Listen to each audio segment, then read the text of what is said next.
Good morning. अब बारी है आज के विचार यानी थॉट की। जब बिल्कुल अंधकार होता है तब इंसान सितारे देख पाता है। When it is darkest, men see the stars. अंधकार यानी परेशानियों से हमें घबराना नहीं चाहिए, क्योंकि जब परेशानियां आती हैं तो हमें ऐसे बहुत से विकल्प नज़र आ जाते हैं जो हम खुशियां होने पर नहीं ढूंढ पाते। इसलिए आगे बढ़ते रहना चाहिए और परेशानियों से यानी अंधेरे से घबराना नहीं चाहिए। Thank you. Good morning everyone. Today's word is calm. CALM. Calm. इसका अर्थ होता है शांत या स्थिर। आइए इसे उदाहरण द्वारा समझते हैं। Calm down for a minute and listen to me. 1 minute के लिए शांत हो जाओ और मेरी बात सुनो। Thank you. आओ बच्चों, देखें आज के इतिहास में क्या है। सन 1952 में आज ही के दिन स्वतंत्र भारत की पहली संसद का सत्र शुरू हुआ। 1962 में आज ही के दिन डॉक्टर सर्वपल्ली राधाकृष्णन भारत के दूसरे राष्ट्रपति बने। धन्यवाद। सुप्रभात। आज के विशेष में भारतीय संसद यानी पार्लियामेंट भारत का सर्वोच्च विधायी निकाय है। यह द्विसदनीय व्यवस्था है। भारतीय संसद में राष्ट्रपति तथा 2 सदन, लोकसभा लोगों का सदन एवं राज्यसभा राज्यों की परिषद होते हैं। राष्ट्रपति के पास संसद के दोनों में से किसी भी सदन को बुलाने या स्थगित करने अथवा लोकसभा को भंग करने की शक्ति है। भारतीय संसद का संचालन संसद भवन में होता है, जो कि नई दिल्ली में स्थित है। भारतीय संसद की राज्यसभा में 245 और लोकसभा में कुल 545 मेंबर्स हैं। आज के लिए बस इतना ही, फिर मिलेंगे। धन्यवाद। Good morning. आज की क्विज प्रश्नोत्तरी, जिसका पहला प्रश्न है भारत का राष्ट्रगान किसने लिखा, जिसका सही जवाब है श्री रविंद्रनाथ टैगोर। प्रश्न नंबर 2, भारत का राष्ट्रगीत क्या है, जिसका सही जवाब है वंदे मातरम। अगला हमारा प्रश्न नंबर 3, भारत का राष्ट्रगीत किसने लिखा, जिसका सही जवाब है बंकिम चंद्र चटर्जी। प्रश्न नंबर 4, महात्मा गांधी को राष्ट्रपिता किसने कहा, जिसका सही जवाब है सुभाष चंद्र बोस। आज के लिए इतना ही। Thank you. नमस्कार। आज का बाल गीत गिलहरी का घर। एक गिलहरी एक पेड़ पर बना रही अपना घर, देखभाल कर उसने पाया खाली है उसका क्वार्टर।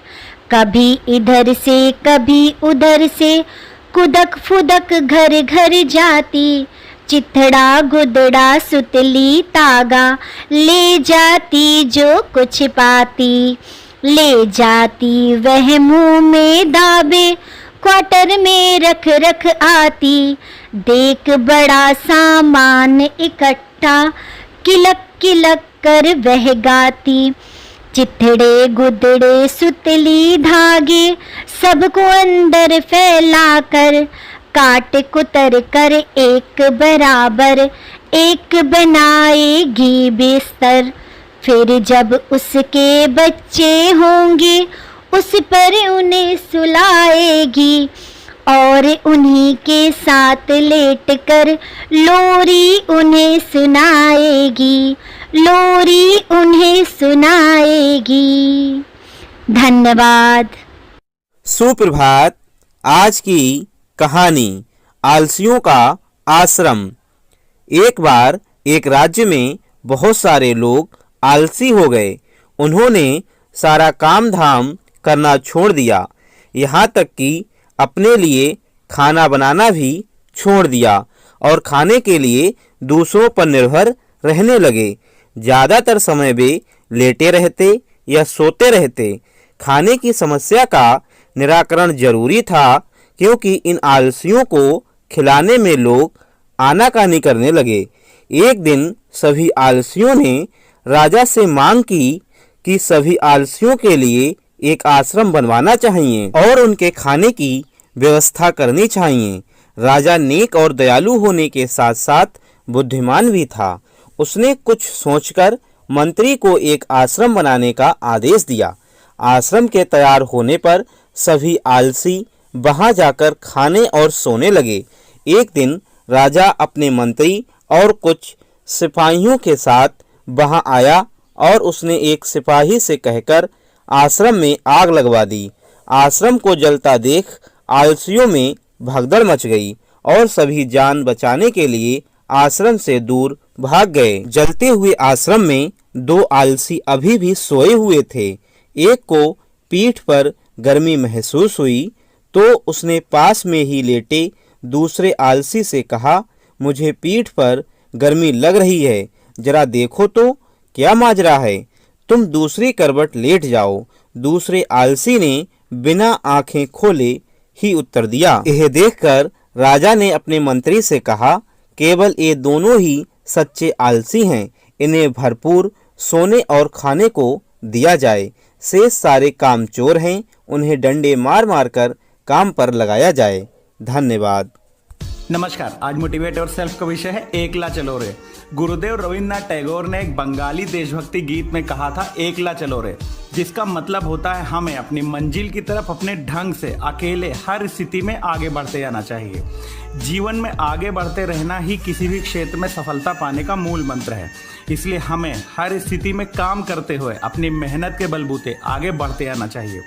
मंजिल पर पहुंचने से पहले का रास्ता थकाने और हिम्मत तोड़ने वाला होता है।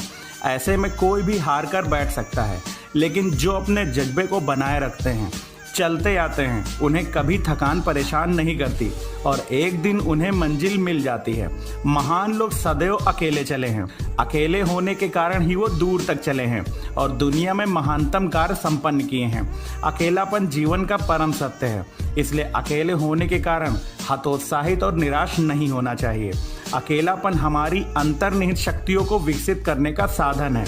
अकेलापन एक एहसास है।